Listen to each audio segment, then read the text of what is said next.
ঈদের দাওয়াত খাওয়া কি সবার শেষ হয়ে গেল? আমাদের তো শেষ। বাবার বাড়ি ছেড়ে চলে এলাম শ্বশুর বাড়ি। আসসালামু আলাইকুম সবাইকে, কেমন আছেন সবাই? আশা করছি সবাই অনেক ভালো আছেন। ঈদ কেমন কাটলো সবার অবশ্যই জানাবেন। আমাদের তো খুব ভালো কেটেছে আলহামদুলিল্লাহ। তো ছোট্ট একটি ব্লগে আপনাদেরকে স্বাগতম জানাচ্ছি। আপনারা দেখবেন, অবশ্যই ব্লগটি সম্পূর্ণ দেখবেন। আর যদি ভালো লাগে অবশ্যই শেয়ার দিবেন, লাইক কমেন্ট তো করবেনই। তো এটা ছিল লাস্ট দিন, মানে যেদিন চলে এসেছি এর আগের দিন। বাসায় সবার খাওয়া দাওয়ার আয়োজন চলছিল। এই তো আমরাই কিছু সংখ্যক লোকজন। খাবারের আয়োজনে কি কি ছিল সেটা দেখার জন্য অবশ্যই সম্পূর্ণ ভিডিওটুকু দেখতে হবে। টিকিয়া ভাজতেছিলাম আমি নিজেই। টিকিয়া ভাজতেছিলাম আর বাকি সব আমার আম্মা রান্না করেছে। এগুলো সব আম্মার রান্না। গরুর মাংসের কোরমা, তারপর মুরগির রোস্ট, এটাও আমি করেছিলাম।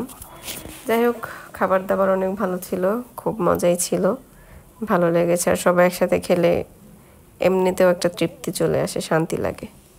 বুটের ডাল ছিল, বুটের ডাল দিয়ে গরুর মাংস।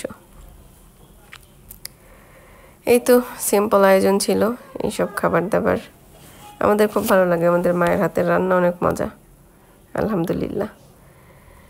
রাতের বেলা সবাই খাচ্ছিল, আমি আবার একটু ভিডিও নিচ্ছিলাম। সবাইকে আমি বলতেছিলাম খাবারের রিভিউ দিবে সবাই। এই ফাঁকে একটু ঘরে দেখে আসি বাচ্চারা কি করে। এই যে তারা তো মোবাইল নিয়ে মহা ব্যস্ত। তাদের খাওয়া দাওয়া লাগে না, তাদের খেলাধুলার মোবাইল পেলে আর কোনো কিছুরই দরকার পড়ে না। এই তারা মোবাইল দেখতেছে। আবার চলে গেলাম টেবিলে, সবার সাথে গল্প করব। ওরা খাবে, আমরা দেখব, তারপরে আমরা খাবো। সবাই একসাথে খাওয়া যেত, তারপরেও একটু ভিডিও নিবার জন্য আলাদা আলাদাভাবেই খাওয়া। তো সবাইকে বলছিলাম একটু খাবারের রিভিউ দিতে। ওনারা তো ওনাদের মতো কথাই বলতেছে, আর খাওয়া তো দেখতেছেন ওরা খাচ্ছে। খুব তৃপ্তি নিয়েই খেয়েছে আলহামদুলিল্লাহ। সবাই একসাথে খেলে আসলেই ভালো লাগে, একসাথে থাকতে ভালো লাগে।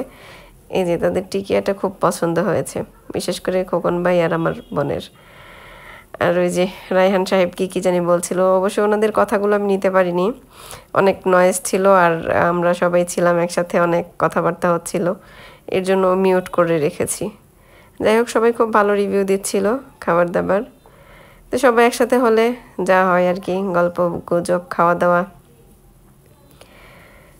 সবাই খাচ্ছিল, আমি ভিডিও করছিলাম। পাশের রুমেই বাচ্চারাও দুষ্টামি করছিল, খেলছিল, ওদেরকেও একটু ভিডিও করলাম।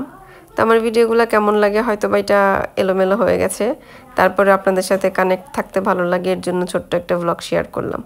আশা করছি সবার মোটামুটি ভালো লাগবে। তো ভালো লাগলে অবশ্যই কমেন্টের মাধ্যমে জানাবেন, আর আমার নেক্সট ভিডিওর জন্য অপেক্ষা করবেন। আসসালামু আলাইকুম সবাইকে।